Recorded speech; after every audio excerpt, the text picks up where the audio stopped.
오늘 하나님께서 저와 여러분에게 주시고자 하시는 은혜의 말씀의 제목은 최고의 축복이라고 하는 제목으로 말씀 전하기를 원합니다.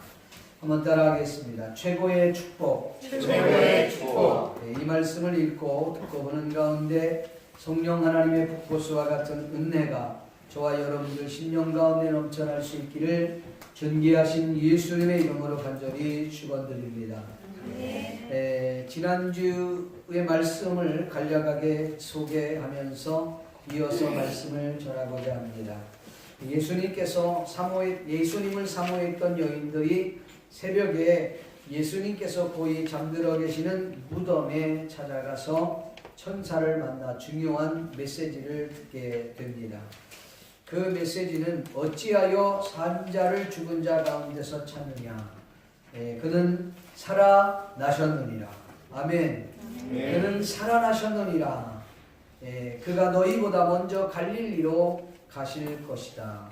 그곳에서 뵈리라. 제자들에게 이 소식을 알리라고 여인들에게 천사가 이야기했던 것입니다. 여인들은 이 천사의 말을 듣고 다름질할 때에 그 여인들의 심정을 생각해 보았습니다. 여인들은 귀로만 들었던 그 예수님을 눈으로 직접 보고 경험하게 되었습니다. 그들이 이 천사의 말을 듣고 놀라 달려갈 때에 예수님께서 그 여인들을 다시 만나 주었습니다. 자신이 부활했다는 이 사실을 확실하게 확인시켜주기 위해서 만났을 때 여인들은 예수님 발 앞에 엎드려 경배를 드렸죠. 똑같이 예수님은 제자들에게 이 소식을 알리라고 말씀을 여인들에게 해 주셨던 것입니다. 여인들은 이 굿뉴스를 다름질하면서 어떻게 전했느냐면 두렵고 떨리는 마음, 무섭고 떨리는 마음으로 이 복음을 전했을 뿐 아니라 큰 기쁨과 감사와 감격에 휩싸여 이 복음을 전했습니다. 뿐만 아니라 그들은 이 복음을 전하는데 지체할 수 없어 이 복음을 전했는데 여인들이 복음을 전한 그 여인들의 그 마음은 복음 전하는 여인들의 마음은 정말 가히 금메달감이었습니다. 그럼에도 불구하고 이 제자들은 그 기쁜 소식을 들었음에도 불구하고 허탄한 듯 여인들의 말을 믿지 않았다라고 하는 내용이 지난 주일 말씀입니다. 이어서 제가 말씀을 전하겠습니다. 이번 주간에 보면서 이 본문을 보면 예수님의 부활하심을 대제사장들과 장로들과 바리새인들과 종교 지도자들이 왜 감추려고 했을까? 예수님의 부활을 가장 두려워했던 존재는 누구일까요? 그들은 예수님의 부활을 왜 그렇게 두려워했을까? 그 이유가 무엇이라고 생각하십니까? 예수님의 부활을 가장 두려워했던 존재들은 다름이 아닌 대제사장들과 장로들과 그리고 종교 지도자들과 그리고 군사들이었습니다. 왜 그들은 그렇게 예수님의 부활을 두려워했을까? 그 이유를 보면 마태복음 27장 62절에서 66절에 이와 같은 말씀이 있습니다. 내용을 말하자면 그 이튿날 이 준비일입니다. 이튿날 준비일이 되어서 이 바리새인들과 장로들과 대제사장들이 빌라도를 찾아갑니다. 그리고 빌라도에게 주여 저 속이던 자가 살아있을 때 이렇게 말을 했습니다. 내가 사흘 후에 다시 살아나리라 한 것을 우리가 기억하고 있는데 그러므로 명령해서 그 무덤을 굳게 지키게 했으면 좋겠습니다.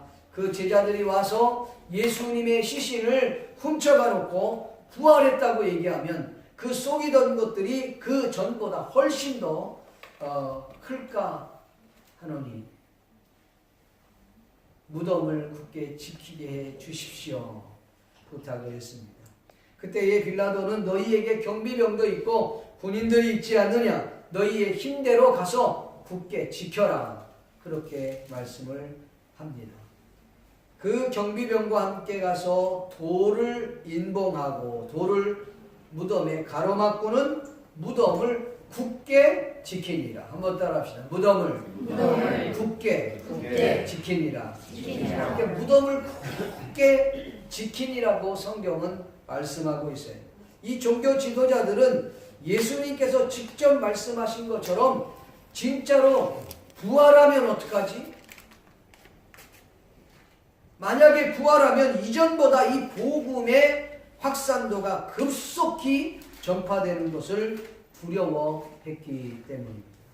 어쩌면 이 종교 지도자들은 예수님의 부활이 실질적으로 일어날 수도 있다라고 하는 생각을 했었는지도 모르겠습니다. 그들은 혹시 예수님이 부활한다 할지라도 만약에 그 예수님이 부활했다 할지라도 그 제자들이 예수님의 시신을 훔쳐갔다고 할 정도로 그들은 계획을 짜 놓았다는 것입니다. 이것이 28장에 가면 그대로 진행되는 것을 우리는 알 수가 있습니다. 여러분, 그들이 만약에 계획을 하지 않았다면 군사들이 예수님이 부활한 사건을 대제사장과 장로들에게 말하니까 전혀 당황하지 않았어요. 오히려 전혀 당황하지 아니하고 일사천리로 이 부분들을 정리해가면서 앞으로 어떻게 해야 될지, 이게 올 게 왔구나, 그리고 군인들에게 해야 될 일들을 바로 일러주는 것을 우리는 볼 수가 있습니다. 그러니까 그들은 어쩌면 이미 예상하고 있었는지도 몰라요. 아니면 말고 만약에 이렇게 됐다고 하면 우리는 이렇게 해야 돼 하고 다음 단계까지 미리 준비해 놓았다는 것을 봅니다. 여러분, 복음이 확산되는 것을 제일 싫어하고 두려워하는 존재가 있다면 과연 누구일까? 예, 물론 대제사장과 종교 지도자들이었을 겁니다. 그러나 근본적으로 복음이 널리 전파되는 것을 가장 싫어하는 존재는 바로 사탄인 것입니다. 그러니까 오늘 본문에 나오는 이 대제사장과 장로들 그리고 종교 지도자들은 배후에 사탄의 지도를 받고 있다는 것을 알았을까요? 몰랐을까요? 어쩌면 그들은 자기가 사탄의 속임수에 놀아나고 있다는 사실조차도 모르고 있었는지도 모르겠습니다. 그들이 모르고 했다 손치더라도 그 죄가 없어지지는 않습니다. 용서받을 수 있는 것도 아닙니다. 그들이 여러분 잘못했던 것은 회개해야만이 해결할 수 있는 것이지.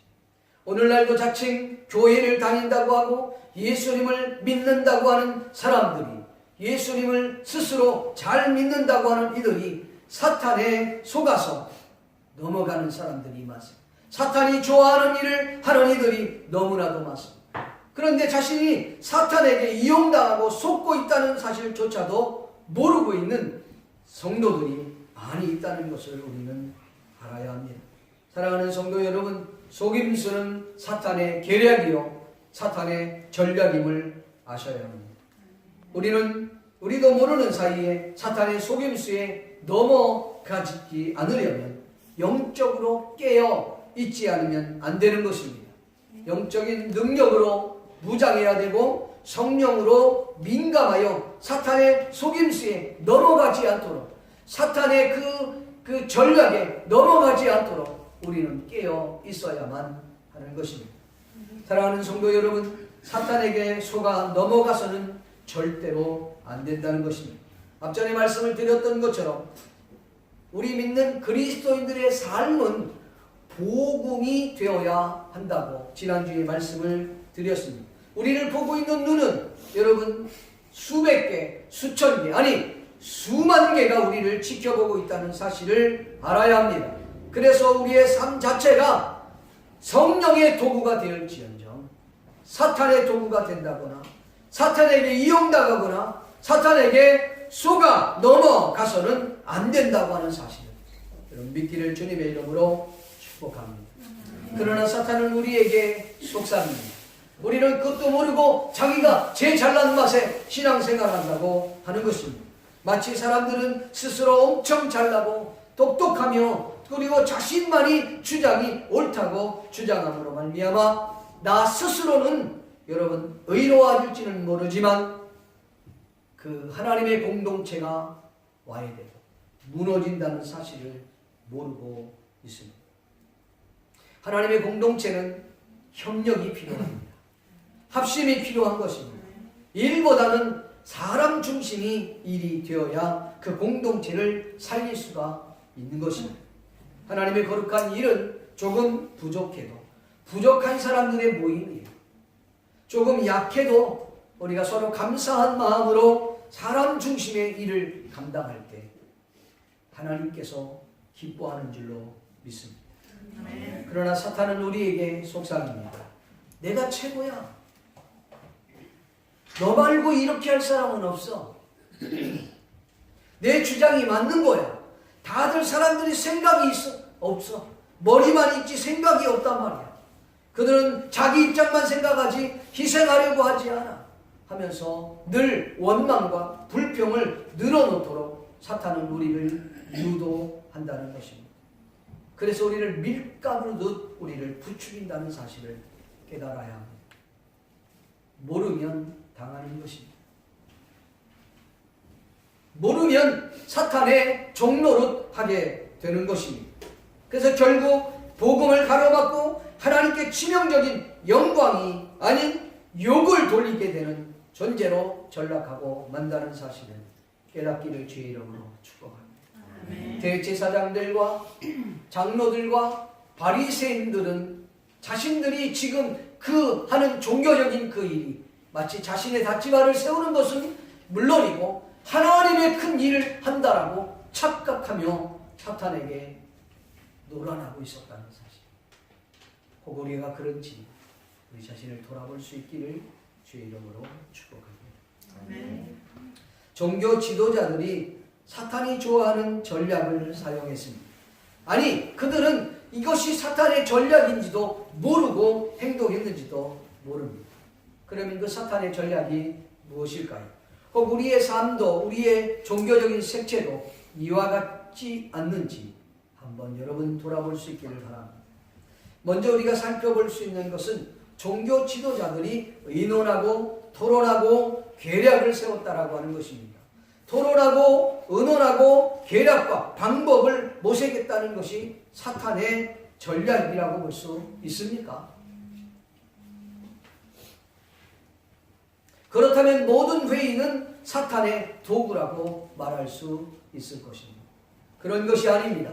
토론하고 의논하고 방법을 모색하는 것을 죄악시해서는 안 됩니다. 어떤 일을 할 때에 여러분 서로 의논하고 토론하고 가장 좋은 방법을 절충해서 돌출해내는 것, 이것이 민주주의적 방법입니다. 이 민주주의적 방법은 오늘날 저와 여러분들이 내가 원하는 건 아니지만 이 일이 진행되면 그것이 결정이 되면 따라가는 것, 최선을 다해서 돕는 것, 그게 민주주의적 방법이에요.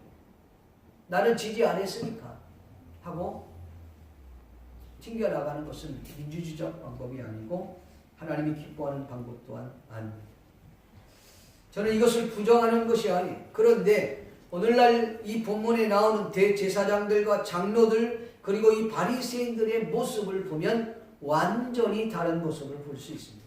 그들의 의논, 그들의 토론, 그들의 방법을 보게 되면 그들이 계략을 세웠는데 누군가를 죽이기를 기획하고 누군가를 죽이기를 계획했다는 것입니다.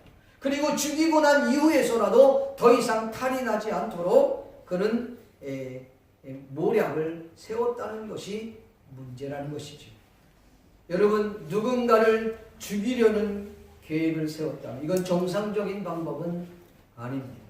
기독교는 예수 그리스도께서 하늘보좌를 버리시고 오늘 죄인을 위하여 십자가에 못 박혀 죽으심으로 말미암아 저와 여러분들이 구원의 반열에 서게 된 줄로 믿습니다.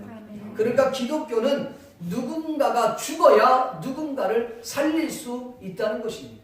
구약에서는 짐승이 죽음으로 말미암아 이 죄인인 우리가 죄값을 치르고 구원을 받게 된 것입니다.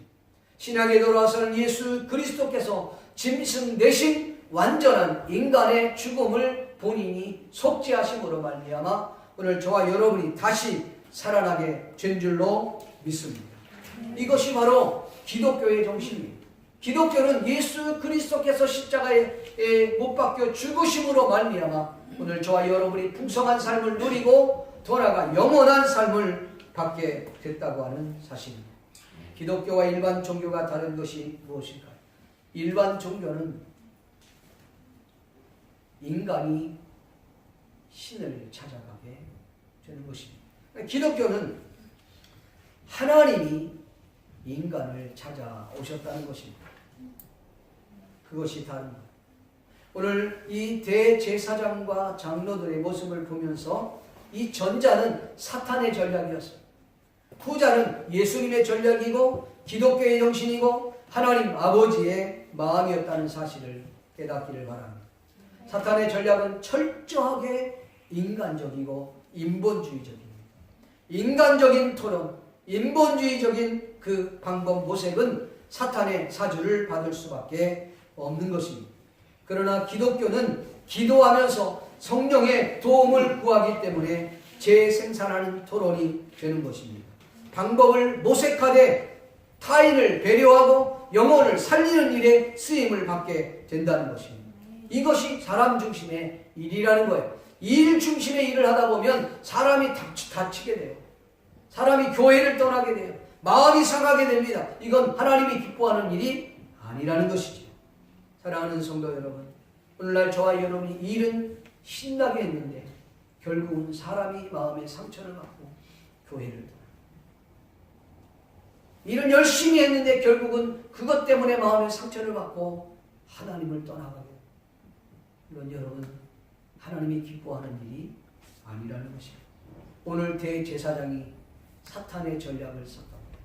인간적인 방법을 쓰는 토론하고 의논하고 모략을 세우는데 사람 죽이기를 위해서 세웠다는 것이죠. 기독교는 전혀 반대적인 계획을 세웁니다. 두 번째로 이 종교 지도자들은 군인들을 돈으로 매수했다고 했습니다. 대제사장과 장로들 그리고 바리새인들이 돈을 주고 군인들을 매수했다는 말은 당시의 종교 지도자들이 타락했다는 사실을 우리에게 보여주는 내용입니다. 왜 돈을 주고 사람을 매수하려고 합니까? 그 이유는 떳떳하지 못하기 때문입니다. 또 왜 그렇게 할까요? 그것은 자신이 하고 싶은 그 일, 자신이 하고자 하는 그 일이 정당성이 흔들리거나 아니면 자신의 주장을 확고하게 철저하게 그것을 매듭짓게 하기 위해서, 그걸 관철하기 위해서 그렇게 돈을 주고 매수하는 것입니다. 돈도 그냥 돈이 아니라 엄청나게 많은 돈을 주고 했다는 것이죠. 오늘 본문에 보니까 여러분 12절인가요? 그 12절에 보니까 이렇게 기록되어 있습니다. 한번 읽어볼까요? 시작. 그들이 장로들과 함께 모여 의논하고 군인들에게 돈을 많이 주며, 아멘, 돈을 주는데 많이 군인들에게 돈을 줬다고 이야기합니다. 그 금액이 어느 정도인지는 성경에 기록되어 있지 않습니다. 어쨌든 많은 돈이라는 것은 큰 돈을 줬다는 거예요. 어쩌면 이 군인들이 평생 모아도 가질 수 없는 돈인지도 모르겠어요. 하루아침에 일확천금을 누린 그런 사람이 그런 금액이었는지도 모르겠습니다. 사탄의 전략 가운데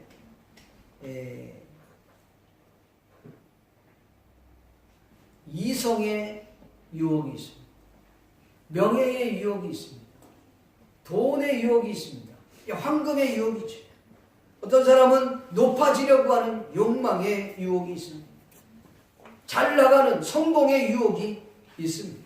남들보다 더 뛰어나려고 하는 그런 욕망들이 우리에게 있다는 것입니다. 수도 없이 엄청나게 많은 유혹들이 우리에게 있어요. 사탄의 유혹 공세는 엄청 많아요. 그 중에 하나가 이 황금의, 돈의 유혹이에요. 군인들은 거기에 걸려 넘어진 것이죠. 대제사장들과 이 종교 지도자들이 지금 자신들이 하고 있는 것을 정당화하기 위해서 돈을 주고, 그것도 많이 돈을 주고 군인들을 매수했다는 것은 사탄의 전략인 것입니다.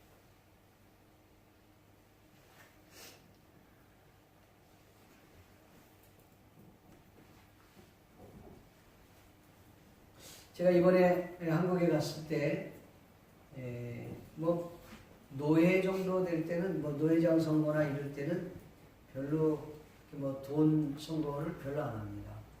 대부분 이제 순차에 따라서 올라가서 선거를 하는데, 여러분 우리나라 국회의원 선거나 무슨 대통령 선거나 아니면 좀 높은 위치의 선거를 할 때는 돈이 엄청나게 옵니다. 그건 기뻐하는 것이 아니죠. 하나님의 순리대로 가야 돼요. 그게 아니에요. 그건 주님 기뻐하지 않아요. 사탄의.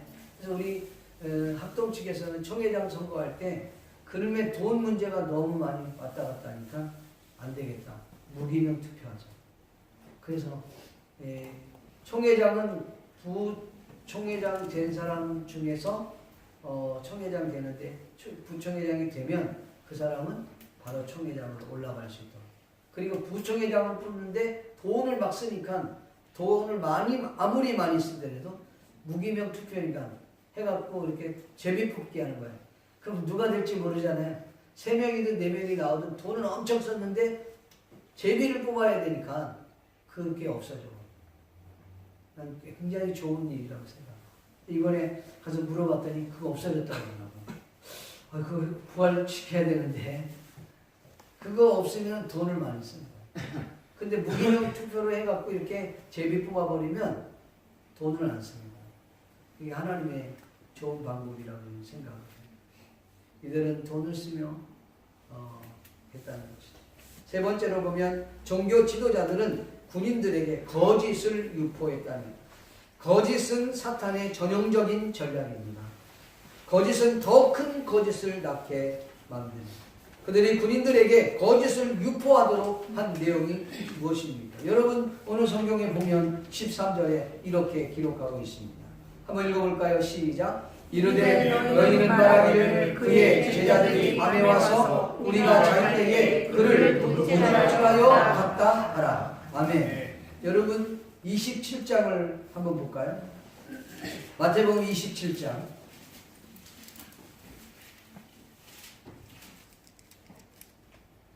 64절 시작. 그러므로 명령하여 그 무덤을 사흘까지 굳게 지키게 하소서. 그의 제자들이 와서 시체를 도둑질하여 가고 백성에게 말하되 그가 죽은 자 가운데서 살아났다 하면 후에 속임이 전보다 더 클까 하나이다. 아멘. 요 계획을 세우고 미리 얘기해 놨던 것. 혹시 부활이 되면 이 계획을 쓰려. 그래서 그들이 돈을 많이 받고 거짓으로 유포를 합니다. 성경에 보니까 이 말이 오늘날까지 유대인 가운데 두루 퍼집니다. 지금까지 얘기라기보다는 여러분 그때 당시 얘기겠죠. 지금도 그럴 수 있겠습니다만 어쨌든 이 복음이 전국에 확산이 돼도 지금 모자랄 판에 거짓을 유포해서 부활은 거짓이야. 그래서 지금 어쩌면 이 오늘날이 맞아요. 사실은 이 지금 현대 신학 가운데 예수님의 부활을 진짜 믿지 않는 사람이 있습니다. 제가 지금 광나루 장신대 목사인데 제가 너무 충격이었어요. 처음에 제가 40일 금식하기 위해서 한국에 들어가서 40일 금식을 하는데 거기서 한 15일 한 20일 정도 됐던 것 같아요. 20일 정도 이제 금식하고 이렇게 했는데 한 3박 4일 동안 기도에 올라와서 금식하면서 또 기도하는 목사님들이 올라오셨어요. 그래서 이제 얘기하는데 금식하는 그 공간에서는 떠들지 말아야 되는데 너무 떠드시는 거예요. 그래서 제가 목사님 조금만 조용히 합시다. 제가 그랬어요. 그때 미안합니다.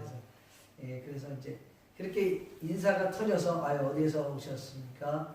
어느 교회에서 목회하십니까? 등등 이런 이야기를 묻게 됐어요. 물었는데 이야기하다 보니까 우리 측 그 총신 출신이 아닌 것 같아요. 그래서 혹시 학교가 어디인가? 광나루 장신입니다. 그러시냐고. 반갑습니다. 저도 광나루 장신에 있는 목사님들 많이 알게 됐는데 이렇게 뵙게 돼서 반갑습니다 하고 이제 인사를 나누고 있는데 본인들끼리 부활에 대한 이야기를 나누는 거예요. 저는 그때 충격을 받았어요. 그 중에 한 분만 부활에 대한 실질적 부활에 대한 이야기를 하고 나머지 세 분은 육체적 부활이 아니라 정신적 부활을 얘기합니다. 깜짝 놀랐어요. 예수님이 죽으신 게 아니라 죽으셨다가 이 육체적 부활과 정신적 부활과 이게 다 된 게 아니라 육체적 부활은 아니지만 정신적 부활이 되어서 성도들의 마음에 부활을 일깨우시는 거라는 거죠. 그래서 이제 금식하다 말고 뒤에 있다가 방석을 가지고 그림을 갔습니다. 목사님, 그럼 목사님 교회에서 설교를 그렇게 하십니까? 그렇게 합니다. 육체적 부활은 안 믿고 정신적 부활만. 신학이 잘못 들어가면 그만큼 무섭습니다.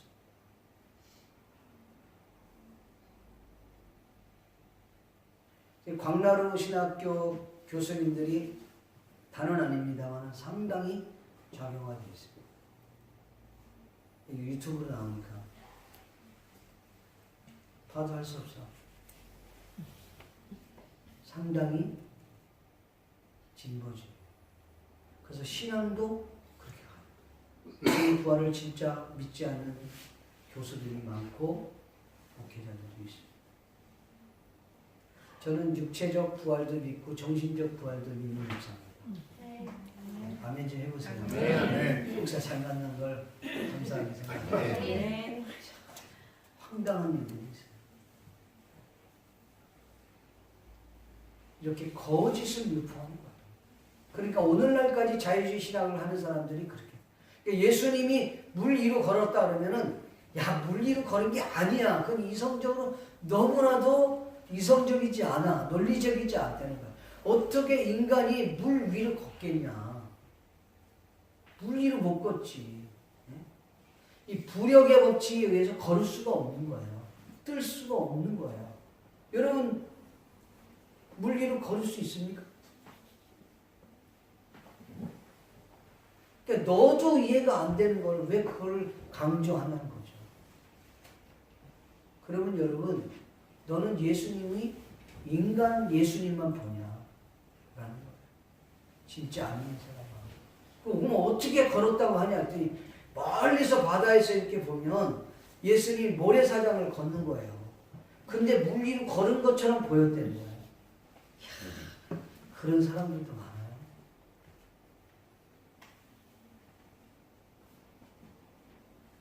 예전에 우리 일본에 와서 신학을 이제 강의했던 한 교수님이 계셨어요. 신학대학 교수님인데 우리가 그래도 좀 히브리어 좀 더 공부 좀 하자 그래갖고 목사님들 한 10여 년, 한 15명 정도 모여서 히브리어를 좀 더 공부를 하자 그래서 이제 공부를 하다가 이분이 강의 도중에 구약 출애굽기 이야기를 하게 된 거예요. 근데 그분 표현은 출애굽을 할 때 홍해를 건넌 것이 물 위로 건넌 게 물을 그 홍해 그 바다 깊은 바다를 건넌 게 아니라는 거예요. 그래서 내가 살아생전 또 이런 분을 또 처음 만나네. 그래갖고 그럼 어떻게 건넜습니까? 그랬더니 흔히 우리로 말하면은 그 진주에 가면 이게 있잖아요. 물이 해갖고 이렇게 쫙 갈라지잖아요. 그게 묻이 드러나서 그런다는 거예요. 그래서 걸었다는 거예요. 거기도 그런 데가 있다는 거죠. 와, 그래서 제가 너무 충격이었어요. 히브리어 지랄이가 안 나온다. 그래서 제가 목사님한테 했어요. 목사님, 그러면 그 마른 땅으로 걸었다는데 그건 어떻게 되는 거예요? 출애굽할 때의 그 군인들이 그 출애굽할 때 그 홍해에 빠져 다 죽었다고 하는데, 그러면 어떻게 해서 죽었나? 우리 속담에 쟁반 접시 그 물에 빠져서 죽은 거, 그걸 얘기하는 거야. 우리는 그보다 더 깊은 물에 죽었다고 해도 믿습니다. 성경을요, 성경 그대로 안 믿습니다. 그러니까 이렇게 거짓된 유포가 나오면 그걸 믿는 자들이 두려울 줄 알았죠. 근데 이게 사탄의 속임수라는 거예요. 이걸 전파했다. 마지막으로 유사한 내용이긴 합니다만은, 돈의 눈이 어두워서 거짓을 진리인 양 팔아버렸던 군인들의 모습입니다. 예수님의 부활이 거짓 부활이라는 것을 세상에 유포시킨 사람들은 다름이 아닌 돈을 받고, 그것도 돈을 많이 받고 예수님을 팔아버린 제2의 가룟 유다가 군인들입니다. 그들은 거짓으로 돈을 축적을 했습니다. 그리고 진리를 싸구려 돈과 바꾸어 버렸습니다. 부정으로, 거짓으로 축적한 부가 여러분 얼마나 오래 가겠습니까? 그런 분은 오래 지속할 수 없어요. 오래 갈 수가 없습니다. 가룟 유다도 예수님을 은30에 팔아버리고 난 후에 그 은30을 성전고에 던지고 목매달아 죽었어요. 거짓으로 부를 축적한 것은 오래 갈 수 없습니다. 땀을 흘려서 부를 축적해야 합니다. 믿습니까? 그런 건 절대로 오래 가지 않습니다. 흔히 우리가 잘 아는 로또에 의해서 당첨된 사람들의 과거를 이렇게 점검해 본 케이스가 있어요. 로또 해갖고 당첨된 케이스는요, 그 사람들이 그 부를 오래 유지를 못합니다. 왜 그럴까요? 하루아침에 일확천금을 누렸거든요. 관리할 줄 몰라요. 어떻게 쓸 줄 몰라요. 쉽게 번 돈은 쉽게 나가게 되어 있습니다. 그래서 도박으로 돈 번 사람은 도박으로 다 나가요. 도박으로 돈 버는 사람은 도박으로 또 망합니다. 그래서 여러분, 우리나라 강원도 정선 있잖아요. 그 카지노. 나는 그 나라가 왜 그런 일들을 해줬는지 몰라. 이해가 안 돼. 그게 뭐 이명박 정부 때인지 언제인지는 잘 모르겠지만 그 강원도 정선의 카지노를 엄청나게 크게 해놓은 거예요. 그 카지노에 들어가고 집으로 못 돌아오는 사람이 얼마나 많은지 압니까? 사실 제가 카지노를 안 가봐서 잘 모르겠는데 빠친코도 안 가봤습니다. 믿어주세요. 아멘. 제가 20여 년 전에 기시조에 어떤 선교사님이 오셨어요. 그 선교사님이 저한테 만나자고 해갖고 만났는데 물 좋은 데가 있다고 그러는 거예요. 저보다 그때 나이가 연세가 벌써 20년이나 많으신 분인데, 그래서 물 좋은 데가 그래서 물 좋은 데 가서 물을 마시든지 해야 되겠다. 갔어요. 근데 거기가 어디냐? 옷받침 맛집이에요. 옷받침 맛집이 급받침 포장. 거기 물 좋다고. 그럼 거기를 가야 되는 거예요. 그래서 내가 아니 그 빠친코는 그만두고 일단 찻집에 가서 차나 마십시다. 그리고 이야기 나누다가 아니 목사님 왜 여기 빠친코를 가시게 됐습니까? 나는 뭐 돈 벌려고 온 건 아니고. 왜 그랬더니 우리 교회 성도님이 목사님 지루하니까 가끔 가서 이거 하면 정신이 팍 하면 정신이 좋다는 거야. 그래서 5,000원, 10,000원씩 준다는 거예요. 그래서 그거 하고 온다는 거야. 그 물 좋은 데가 있다 그래서 와, 제가 거기 충격을 받았어요. 그래서 목사님 그 환경에 넘어지면 안 돼요. 당장 가시면 안 돼요. 네. 악은 모양이라도 절대 안 돼요. 네. 여기 빠친코는 제가 가본 적이 없어서 잘 모르겠고 카지노도 가본 적이 없어요. 어느 글을 보니까요, 그분 뭐라고 되어 있냐면 이렇게 기록되어 있더라고요. 카지노나 이런 곳에 없는 것이 3가지가 있다. 없는 게. 첫째, 시계가 없다. 그걸 하면 정신 나가는 거야. 몇 시가 되는지 모르게. 시계가 없어. 두 번째, 창문이 없다. 창문이 있다 해도 다 가려버리는 거예요. 밖이 보이지 않고. 오로지 여기에 정신 집중을 하고. 훌륭하죠? 마지막 세 번째, 거울이 없다. 자기 모습을 볼 수 없다. 그래서 로또에서 당첨된 사람들은 그 돈을 물쓰듯 쓰는 거예요.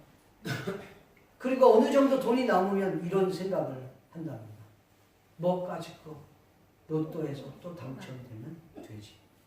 그래서 평생 도망을 끊지 못한다. 여러분, 돈에 눈이 어두워 진리를 팔아버린 이 어리석은 군인들의 모습은 혹시 우리의 모습은 아닌지. 조그마한 세상 이익 때문에 주님을 팔아넘긴 가룟 유다가 오늘 이 자리에 주의 이름으로 간절히 축복합니다. 마지막으로, 이거 진짜 마지막입니다. 예수님께서 제자들에게 어떤 약속을 해 주셨습니까? 어떤 축복을 주셨는가? 우리는 이렇게 생각할 수 있습니다. 베드로의 경우는 예수님을 부인했는데 3번이나 부인했어요. 마태복음에 보니까 예수님을 베드로가 부인하는데 점점 강도가 셌어요. 처음에는 예수님을 부인했다 그랬고, 두 번째로는 맹세하고 부인하고, 세 번째는 맹세하고 저주하며 부인했다. 이렇게 기록되어 있어요. 이렇게 3번씩이나 부인했던 베드로의 경우입니다. 뿐만 아니라 제자들은 하나같이 베드로처럼 예수님을 부인하고 도망쳤습니다. 예수님이 십자가에 못 박혀 달려 돌아가실 때에 그 자리에 있었던 사람은 요한이라고 해요. 예? 사랑의 요한복음을 쓴 요한, 그 제자가 있었는데 그 또한 그 자리에는 있었는지 모르지만 예수님이 죽고 난 이후에 주님을 떠났고 자기 길로 갔고 결국은 주님을 버리고 도망갔습니다. 그러니까 제자들 모두가 다 주님을 버리고 도망간 것은 사실입니다. 심지어 이 여인들이 그 새벽에 올라가서 천사를 만나고 직접 예수님을 만나 그 앞에 무릎을 꿇고 주님께 경배하고 그들이 만난 예수 그리스도를 제자들에게 전해 주었음에도 불구하고 그 제자들은 주님의 말을, 천사의 말을, 그 굿뉴스를 듣지 않았습니다. 허탄한 듯 믿지 않았다고 성경은 말씀하고 있습니다. 이런 제자들을 위해서 예수님이 무슨 약속이고 무슨 축복을 해 주셨다는 말씀입니다. 인간적으로 생각할 때 나를 배신한 놈들, 그만한 대가를 치러야지 그들이 정신을 차리지, 이런 못된 놈들에게 무슨 놈의 약속이고 무슨 놈의 축복을 준다는 말입니까? 우리는 이렇게 생각할 수 있습니다. 저도 그렇게 생각할 수 있다고 생각합니다. 그렇습니다. 그러나 우리 예수님께서는 연약한 제자들을 돌아보셨습니다. 한없이 약한 제자들을 생각하시고 그들을 찾아가 주시고 그들에게 용기를 주시고 그들에게 힘을 주시고 그 주님께서 그들에게 평안하게 믿지 않는 도마를 찾아가서 자신의 찔린 창자국과 못자국을 보여주셨던 분이십니다. 그리고 그들에게 귀한 약속을 해주셨어요. 놀라운 축복을 주셨다는 것입니다. 여러분, 본문 19절 20절 말씀을 같이 한번 읽어보겠습니다. 시작. 그러므로 너희는 가서 모든 민족을 제자로 삼아 아버지와 아들과 성령의 이름으로 세례를 내리고 내가 너희에게 분부한 모든 것을 가르쳐 주게 하라. 볼지어다 내가 세상 끝날까지 너희와 항상 함께 있으리라. 아멘. 오늘 예수님께서 우리에게 이와 같은 약속을 주셨습니다. 제자의 사명을 주셨습니다. 그래서 너희는 가서 모든 민족을 제자로 삼아라. 그리고 아버지와 아들과 성령의 이름으로 세례를 베풀어라. 그리고 이 모든 것들을 분부한 것을 가르쳐서 지키게 하라고 우리에게 사명과 함께 축복을 주셨다고 하는 것입니다. 뿐만 아니라 예수님께서 오늘 저와 여러분에게 세상 끝날까지 너희와 영원히 함께하리라고 약속을 해 주셨습니다. 예수님께서는 우리가 연약함을 너무나 잘 알고 있습니다. 예수님은 우리의 부족한 것을 너무나 잘 알고 계시는 분입니다. 예수님은 지금의 우리의 형편과 사정을 누구보다 더 잘 알고 계신 분이 예수님이라는 사실 믿기를 주님의 이름으로 축복합니다. 그러기에 주님께서 우리에게 용기를 주시고 힘을 주시고 약속을 주시고 축복을 주신 줄로 믿습니다. 우리 한번 옆 사람이 이렇게 얘기합시다. 예수님이 우리에게 약속해 주셨습니다. 축복해 주셨습니다. 시작. 예수님이 우리에게 약속해 주셨습니다. 그러니까 뭔 약속해 주셨습니까? 무슨 약속해 주셨습니까? 내가 지난번에요 기도를 하는데 주님이 환상을 확 보여줘갖고 내가 잠을 자는데 꿈을 하나님이 확 주셔서 내가 성경을 보는데 하나님께서 말씀을 주셨다는 거예요. 어떤 말씀을 줬냐? 그랬더니 성경에 무슨 말씀을 줬더니 다만 그대로 가장 중요한 축복의 약속. 오늘 본문의 제자 삼아 약속. 또 한 가지는 영원토록 세상 끝날까지 너희와 항상 함께 있겠다. 다른 사람이 아니에요. 성령 하나님이 우리와 함께 있겠다는 것입니다. 한 번 더 인사합시다. 당신은 성령께서 함께 하시는 분입니다. 시작. 당신은 성령께서 함께 하시는 분입니다. 아멘. 사랑하는 성도 여러분, 믿는 그리스도인들뿐만 아니라 믿지 않는 모든 이들 또한 결국 심판을 받게 되는 날이 오게 될 것입니다. 성경 히브리서 9장 27절 말씀해 보니까 한 번 죽는 것은 사람에게 정하신 것이요 그 후에는 심판이 있으리니 라고 말씀하고 있습니다. 하나님 앞에서 언젠가는 저와 여러분들이 심판날에 서게 될 것입니다. 오늘날 저와 여러분이 하루를 살더라도 부끄럽지 않는 삶을 살 수 있기를 바랍니다. 복음을 위해서 여러분 생을 드릴 수 있기를 주의 이름으로 축복합니다. 정말 이 복음을 위해서 두렵고 떨리는 심정으로 큰 기쁨과 감사와 감격 속에서 이 복음을 전할 수 있기를 바랍니다. 이 복음을 지체하지 않기를 바랍니다. 시간 날 때 한가할 때 전하는 것이 아니라 정말 이 복음의 그 급선물을 가지고 제1수준을 가지고 빨리 가까운 이들에게 나에게 가장 소중한 이들에게 이 굿뉴스를 증거할 수 있기를 주님의 이름으로 축원합니다.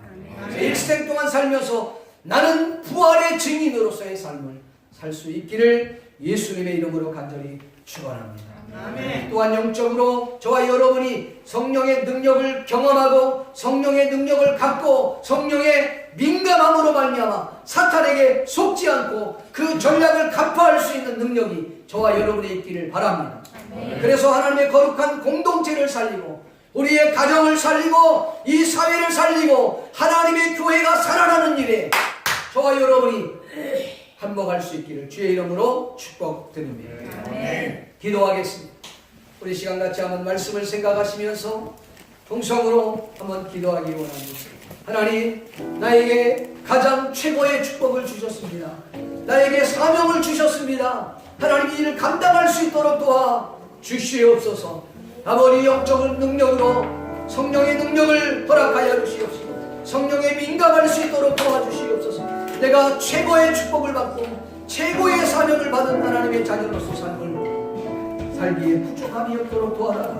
우리 같이 한번 합심하여 동성으로 기도하기를 소원합니다. 같이 한번 주여 한번 부르고 기도하겠습니다. 주여, 고마우시고 자비로우신 아버지 하나님, 하나님의 은혜와 은총을 감사합니다. 하나님의 귀한 능력을 건집어서 하나님께서 내게 맡긴 사명을 감당하게 부족함이 없도록 주님 은혜 베풀어 주시옵소서. 아버지 하나님 바라보며 기도합니다. 참으로 부활의 증인으로서 이 감격 속에 살아갈 수 있도록 도와주옵소서. 두렵고 떨리는 마음으로 살아가게 하여 주시옵소서. 하나님, 이 시간성을 가지고 하나님 지체하지 않냐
박수 치면서 찬양하겠습니다.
살아계신 아버지 하나님 감사합니다.